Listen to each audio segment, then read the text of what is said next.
hora da entrevista do dia com a Denise Campos de Toledo. E vamos falar agora sobre a PEC que propõe que decisões não unânimes do STF possam ser revogadas por decretos legislativos. Eu converso com o Biratã Caseta, que é presidente da Associação Nacional dos Procuradores da República. Doutor Biratã, boa noite. Boa noite, Denise. Boa noite a você e a todos os ouvintes.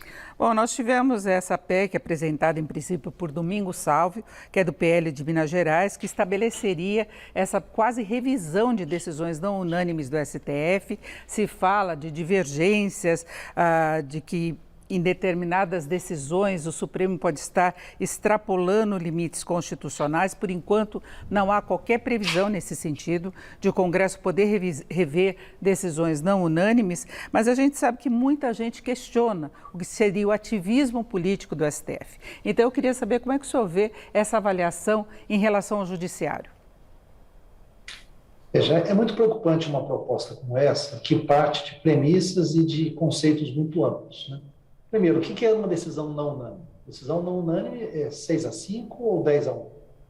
Qualquer ponto de divergência daria origem a uma interpretação pelo Congresso Nacional. Ou seja, na forma como ela está posta, ela abre um espaço muito grande para uma interferência do Legislativo sobre o Judiciário, quebrando um dos papéis clássicos de qualquer corte constitucional, que é exatamente o de dizer, por último, o que é o direito num determinado país. O ministro Celso de Mello costumava dizer que é no Supremo Tribunal Federal o direito de errar por último.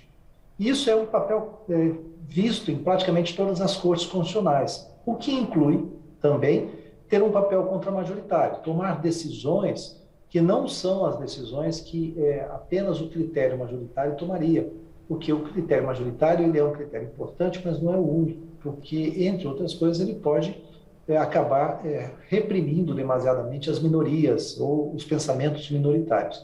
Então, a essência da proposta é muito preocupante, porque ela quebra o equilíbrio federativo, o equilíbrio entre os poderes, abre um espaço muito grande de indefinição por parte do que poderia ou não o Congresso Nacional passar a mudar as decisões do Supremo Tribunal Federal. Bom, pode ser que essa PEC não siga adiante, pelo menos por enquanto. O senador Rodrigo Pacheco, presidente do Senado, após uma reunião do ministro Fux com outros senadores, disse que a PEC seria inconstitucional. Mas a PEC é uma emenda constitucional. E a gente sabe que essa proposta teve apoio, por exemplo, da bancada evangélica, da bancada ruralista, que não concordam com determinadas decisões, como a tipificação de crimes homofóbicos. Já houve críticas em relação a isso no passado. E eu volto a essa questão do embate entre poderes, por exemplo. Tem processos de fake news que já atingiram, inclusive, parlamentares. Então, em algum momento, isso pode entrar em discussão. Mas o senhor vê alguma ação, ativismo político do STF? Você citou um exemplo, pelo menos podemos trabalhar com dois exemplos em que esse ativismo judicial, digamos assim, é destacado.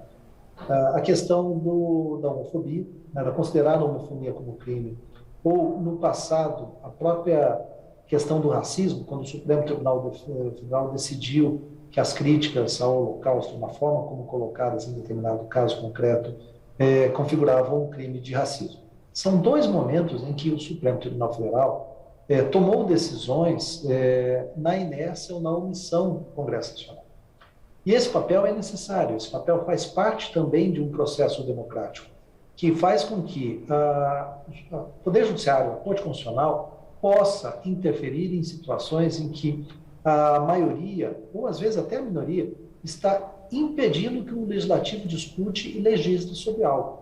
Então, esse papel de equilibrar as forças num regime democrático, ele é essencialmente do Poder Judiciário, que, claro, tem que se autoconter, não pode usar esse papel para passar a decidir em qualquer situação, retirando do Congresso Nacional o seu ponto de apoio. Para citar um outro exemplo, Denise, há muitos anos se discute que o Congresso Nacional está em mora, desde 88, para regulamentar o direito de greve dos funcionários públicos, por exemplo. Desde 88 deveria ter uma lei, até hoje não existe. O Supremo, há muitos anos atrás, chegou e disse, olha, enquanto não houver lei, se aplica a mesma lei que se aplica aos trabalhadores da iniciativa privada.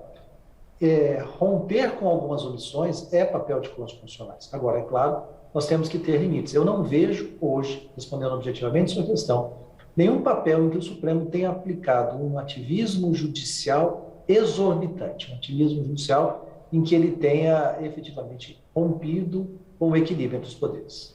Agora, há um questionamento de determinadas ações, inclusive, que envolve o presidente Bolsonaro e apoiadores. Eu falava, por exemplo, de decisões do Supremo contra políticos. Mas por ataques ao STF, essa questão das fake news, que falavam também dos próprios ministros, né, e de fechamento do Congresso. Nesse caso, o senhor acha que o Supremo tem de defender mesmo a independência dele como um dos poderes?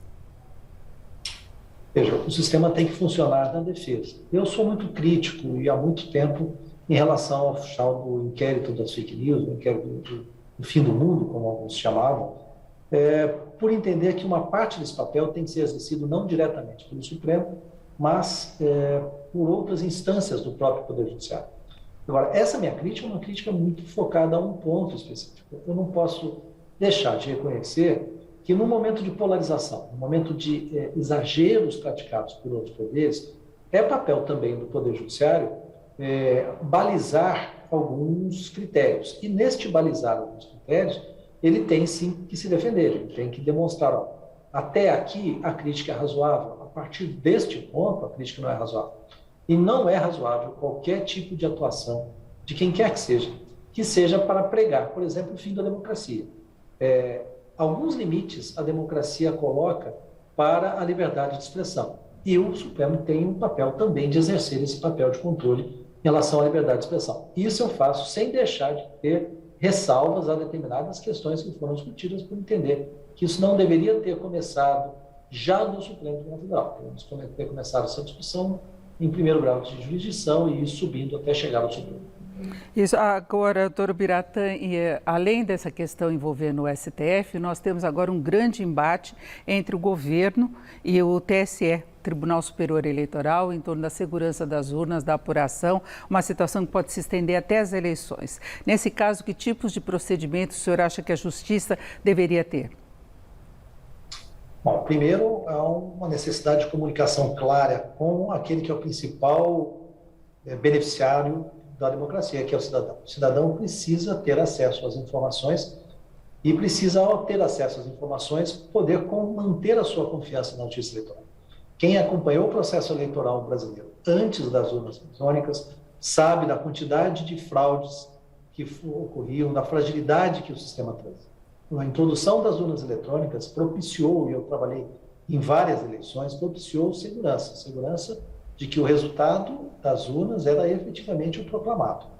O que nós estamos vivendo agora não é uma discussão tecnológica, efetivamente, ou mesmo jurídica.